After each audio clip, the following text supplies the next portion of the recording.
Pada saat itu ternyata tuntutan dari para pembajak bukan hanya membawa pesawatnya untuk terbang ke Aruba, tapi dua pembajak ini meminta uang sejumlah 200.000 US dollar.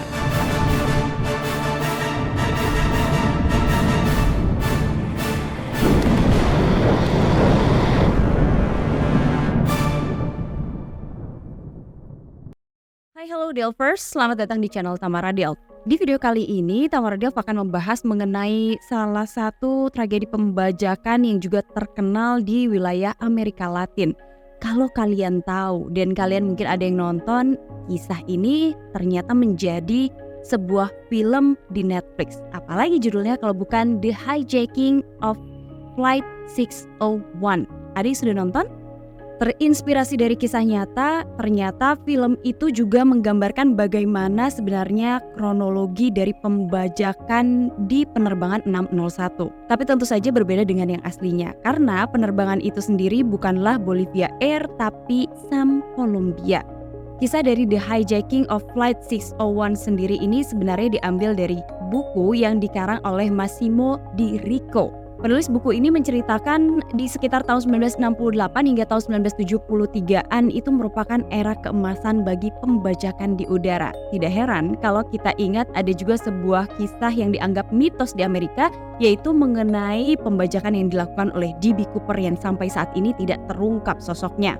Nah, beralih lagi ke kisah dari Hijack 601. Sesuai dengan kisah di film itu, ternyata kisah nyatanya pun hampir mirip. Pembajakan itu terjadi dari awal penerbangan setelah pesawat transit hingga kemudian pesawat itu harus mendarat di Buenos Aires.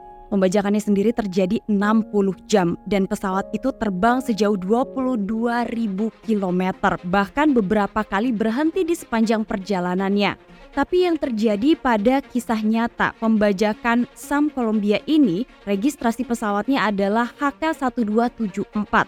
Dan tragedi pembajakan itu merupakan tragedi pembajakan terlama di dunia penerbangan dan terlama yang pernah terjadi di Amerika Latin. Lantas seperti apa kisahnya? Kita akan take off ke kronologi. Nah, pesawat yang digunakan dalam penerbangan HK1274 itu adalah sebuah pesawat Lockheed Electra.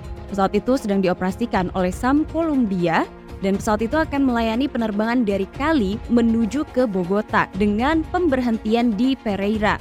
Penerbangan dari Cali menuju ke Pereira semuanya normal dan juga lancar. Hingga kemudian setelah semua persiapan selesai, pesawat itu kembali lepas landas menuju ke Buenos Aires. Tapi tiba-tiba saja penerbangan itu menjadi mimpi buruk ketika dua orang pria. Yang pertama adalah Eusebio Borja berusia 27 tahun dan Francisco Solano Lopez yang berusia 31 tahun. Mereka beranjak dari kursi atau tempat duduk di bagian belakang pesawat. Saat itu keduanya menggunakan balaklava atau sebuah kain yang menutupi muka mereka. Beranjak dari kursi, kemudian tiba-tiba saja salah satunya memberikan pengumuman kepada semua penumpang yang ada di dalam pesawat bahwa pesawat itu sedang dibajak. Di dalam pesawat itu disebutkan ada 93 orang, tapi salah satu sumber juga menyebutkan bahwa di dalam pesawat itu ada 84 orang penumpang dan 4 orang kru. Dan setelah salah seorang pembajak itu memberikan pengumuman bahwa pesawat itu sedang dibajak, segala sesuatunya menjadi semakin rumit. Pesawat mulai dibajak pada pukul 14.35 sore waktu setempat atau kurang dari 20 menit setelah pesawatnya lepas landas. Kedua pembajak itu membawa senjata. Salah satunya kemudian berusaha untuk masuk ke ruang kokpit. Di sana seorang kapten bernama Jamie Lucena sedang bertugas. Pada saat itu, pembajak mengatakan untuk membawa pesawat itu menuju ke sebuah wilayah. Nah, sang kapten saat itu berpikir bahwa kemungkinan pembajak ini akan meminta agar pesawatnya dibawa ke wilayah Kuba. Karena biasanya para pembajak memang sengaja memilih wilayah Kuba yang memiliki paham komunis.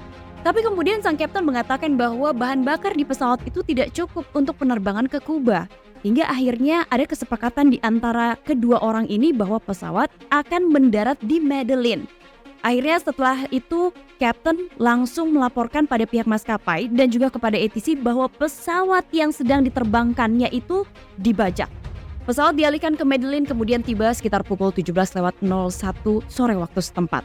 Pada saat kedua pembajak ini berbicara dengan para penumpang dan juga kru pesawat, di sanalah banyak orang yang mulai memperhatikan aksen dari para pembajak.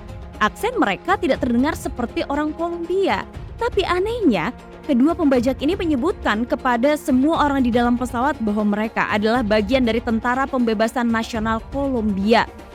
Hal itu tentu saja tidak membuat kru pesawat yakin bahwa mereka memang bagian dari tentara tersebut.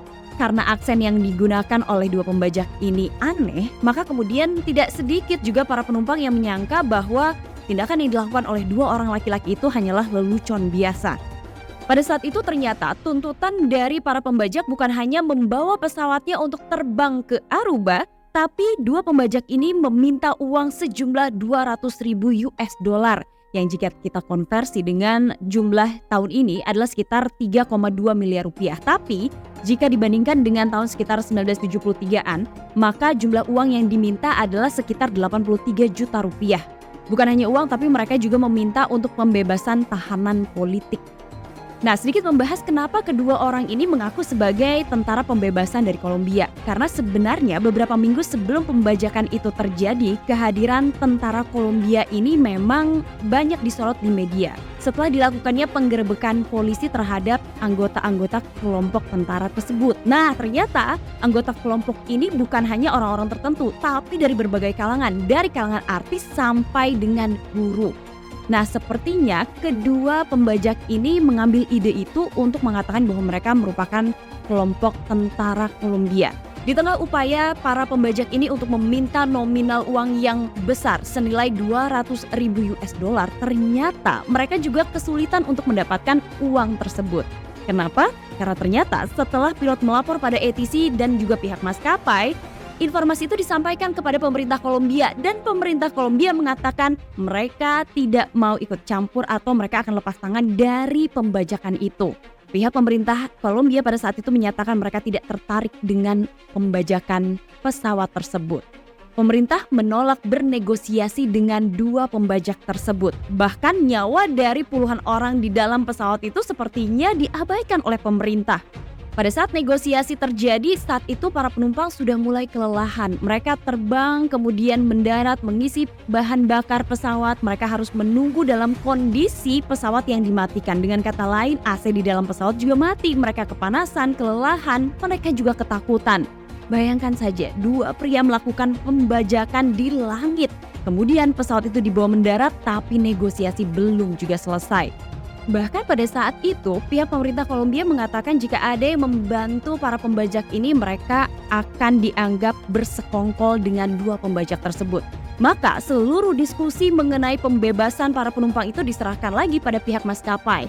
Setelah meminta nominal 200.000 US dollar, ternyata pihak maskapai hanya bisa menyanggupi senilai 20.000 dolar.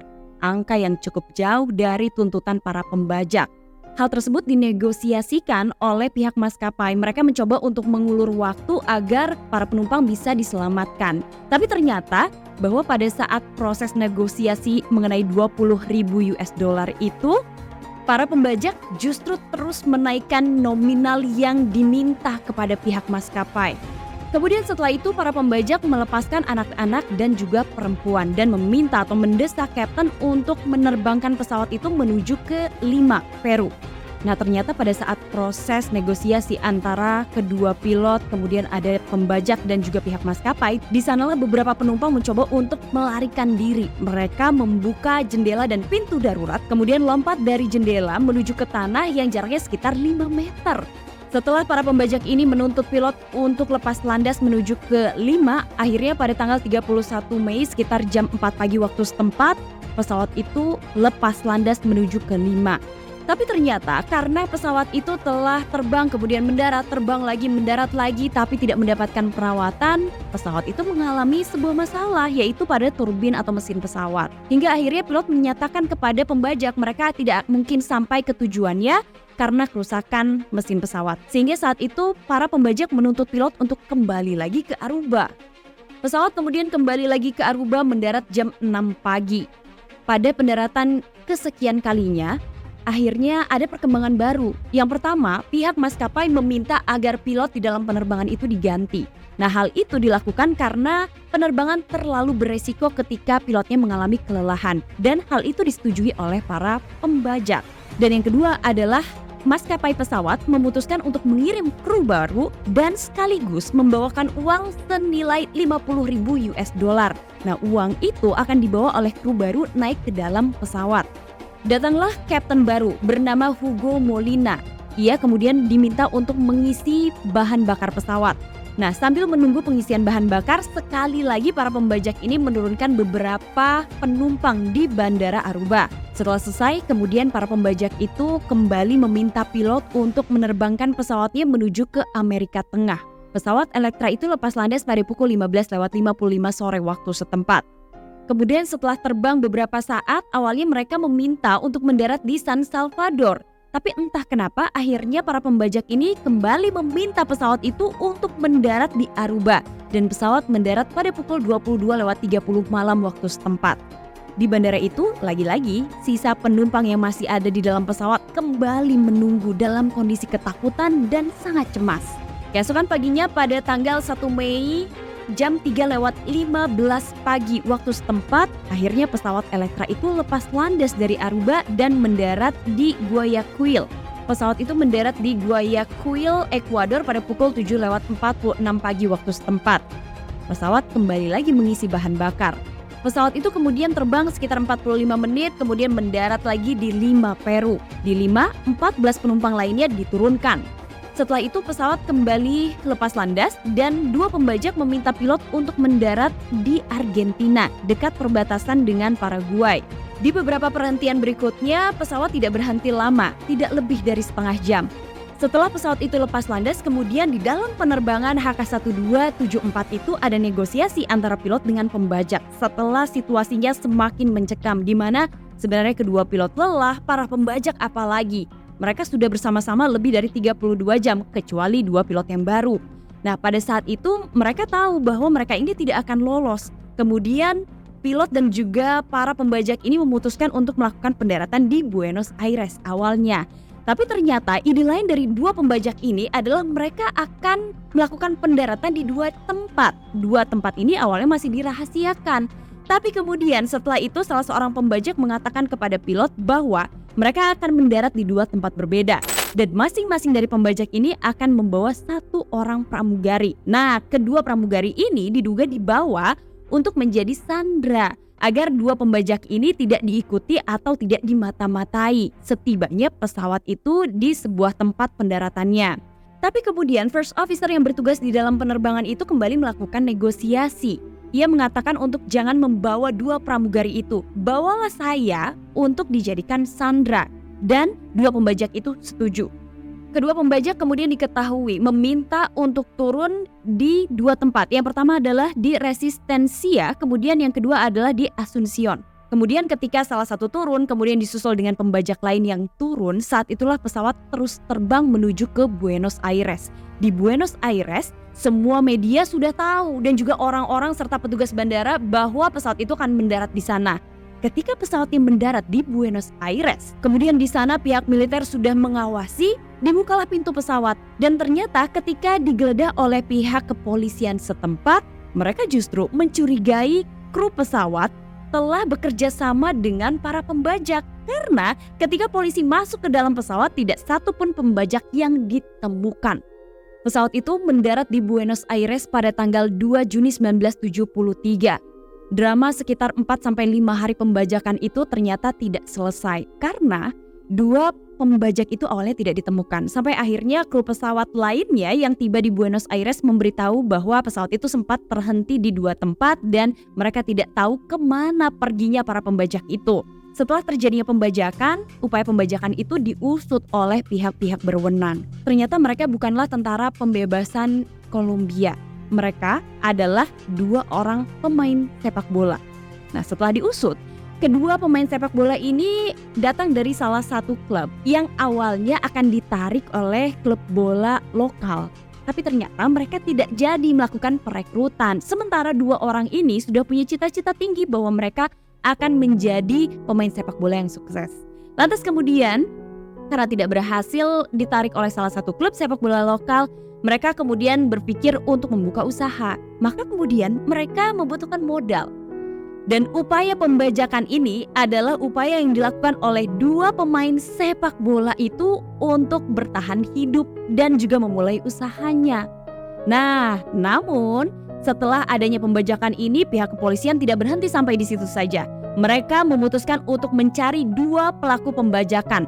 Dan ternyata salah satu dari dua pembajak itu yang bernama Francisco Solano Lopez berusia 31 tahun ditangkap di sekitar wilayah perumahannya. Nah, ternyata setelah ia berhasil membawa 25.000 US dollar dari pihak maskapai Sam Colombia, ia kembali ke lingkungan rumahnya, kemudian membagi-bagikan uang hasil pembajakan itu dan membantu orang-orang di sekitar wilayah rumahnya. Ia ditangkap, kemudian dipenjara selama 5 tahun. Tapi disebut-sebut informasi berikutnya adalah ia akhirnya meninggal dunia setelah kembali melakukan tindakan kejahatan. Nah, berbeda dengan Solano Lopez, justru Borja berhasil meloloskan diri. Dan sejak saat pembajakan itu terjadi hingga ia turun di salah satu wilayah, ia tidak pernah ditemukan. Nah, kalau kalian nonton di salah satu filmnya, ia ditemukan kemudian membangun sebuah kehidupan baru dengan uang 25.000 US dollar yang ia dapatkan. Tapi pada kenyataannya fakta mengungkap bahwa ia tidak pernah ditemukan. Wah, kisahnya justru mirip sama DB Cooper ya. Dapat uang 20.000 US dollar dan menghilang tidak pernah ditemukan. Begitu juga dengan Borja, sang pembajak Sam Colombia. Nah, gimana guys menurut kalian nih setelah kalian nonton filmnya di Netflix? Kalau aku sih menganggap ini sebuah pembajakan yang awalnya terencana, tapi tiba-tiba mereka mendapatkan beberapa hal yang di luar rencana mereka sampai-sampai mereka bingung harus melakukan pendaratan di mana.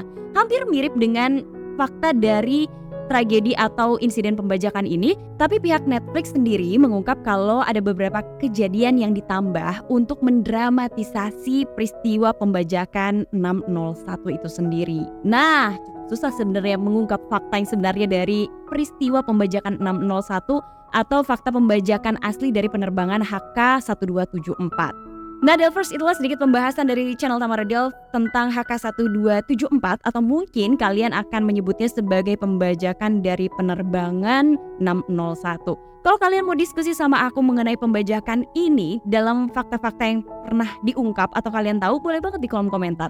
Terima kasih kalian sudah nonton, jangan lupa di subscribe, nyalain lonceng notifikasi, dan sampai ketemu lagi di episode selanjutnya.